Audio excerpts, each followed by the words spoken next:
Welcome, my name is Colleen Tauke and I'm the sewing specialist here at Fons & Porter. In this Quilting Quickly tutorial, I'm going to show you how to make the blocks for the quilt called Plus a Bit.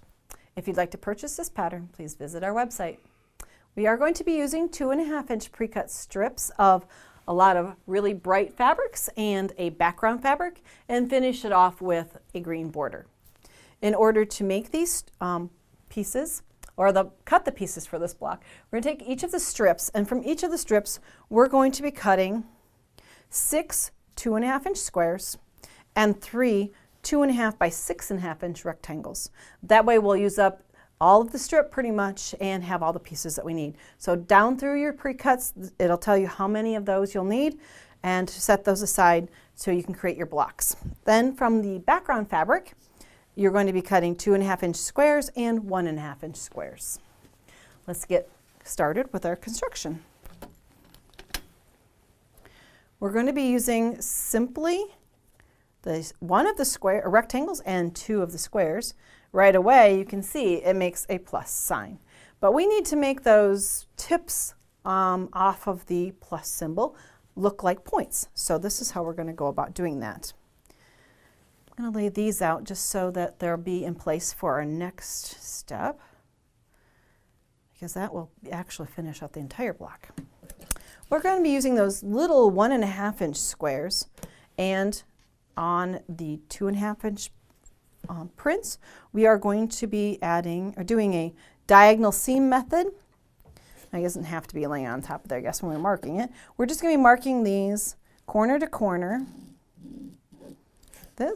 We'll mark a couple of them, and we're going to be using that as our stitching line as we join those onto our square. So this will be one side, and then once we've got that one opened up, we'll join the second side. Let's take it to the sewing machine here, and these are small enough that if you feel confident making a straight line across without marking them, feel free to do that. I seem to always make kind of a sag line in the middle of my blocks if I tried to stitch without marking them, so it doesn't take very long to mark them each right down through the middle.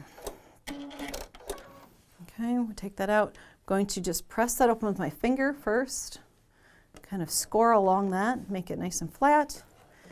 You'll want to take this to the iron when we're finished, but at this point I'm just going to come in and take away that underneath triangle, and then add the second piece in the same manner. You don't want to go to the opposite corner, but to an adjacent side of the block so that it makes a point on one side of shaped kind of like a house or home plate. Okay, get across that side. Cut.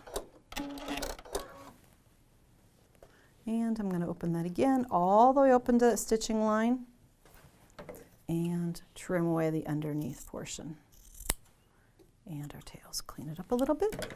Now we can take that over to the iron, and you'll want to make sure your pieces are nice and flat, crisp, ready to go. So now we've got this portion. We repeat that process on the other 2.5-inch square, and then on the center, I'll just replace these out with the ones I've done. Now the center here, we're going to have to do all 4 corners with the same method, that diagonal seam, to create this. Now you're going to want to join these into a row and these into a row, and then join your rows to create your block. Like that. Kind of a fancy cross kind of symbol.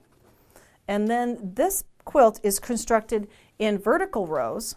And what you're going to be doing is joining those blocks, because they float, with a rectangle bar like this. And you'll notice that the blocks within it aren't square, they're offset. So we're going to be then cutting rectangles like this, then joining a block here. Then your second row also has those spacers between. So then you've got row 1, row 2.